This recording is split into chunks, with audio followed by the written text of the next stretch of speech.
விவசாயிகளுக்காக போராடும் தகுதி திமுகவிற்கு மட்டுமே உண்டு என கும்பகோணத்தில் அக்கட்சியின் செயல் தலைவர் ஸ்டாலின் கூறினார். அதற்கு பதிலளித்துள்ள பாஜக தமிழக தலைவர் தமிழிசை சவுந்தரராஜன் விவசாயிகளுக்காக போராட திமுகவிற்கு தகுதி இல்லை என விமர்சித்துள்ளார்.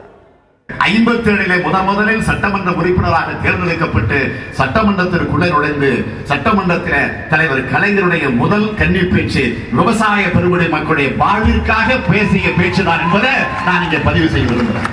மறுக்க முடியுமா? இதை விட வேற என்ன வேணும்? தகுதி இருக்கான்னு கேட்கிறிய, தகுதி இருக்கான்னு கேட்கிற தகுதி எவனுக்காவது இந்த நாட்டில் இருக்காங்க? 7000 கோடி ரூபாய் கடன் தள்ளுபடி செய்யப்பட்டிருக்கிறது என்று சொன்னால் இதை விட வேறு சாதனை என்ன வேண்டும்? ஆக இன்றைக்கு தமிழகத்தில் இருக்கக்கூடிய விவசாய பெருங்குடி மக்களை பேசக்கூடிய அவருடைய பிரச்சனைகளை பற்றி எடுத்து பேசக்கூடிய எல்லா தகுதிகளும் குறிப்பா நம்முடைய தலைவர் கலைஞர் தலைமையில் இருக்கக்கூடிய திராவிட முன்னேற்ற கழகத்திற்கு உண்டு. விவசாயிகளை பற்றி போராடுவதற்கு எங்களுக்கு தகுதி இல்லை என்று யார் சொல்வது என்று கேட்கிறார்கள். நாங்கள் கேட்ட கேள்விக்கு இதுவரைக்கும் பதில் இல்லை.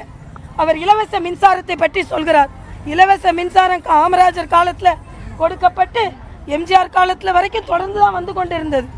காமராஜர் தான் அதை ஆரம்பித்தார், ஏழை விவசாயிகளுக்கு மின்சாரம் என்பதை.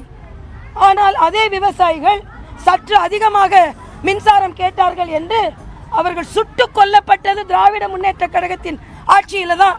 அப்புறம் எப்படி விவசாயிகளை பற்றி பேசுவதற்கு அவர்களுக்கு தகுதி இருக்கும்?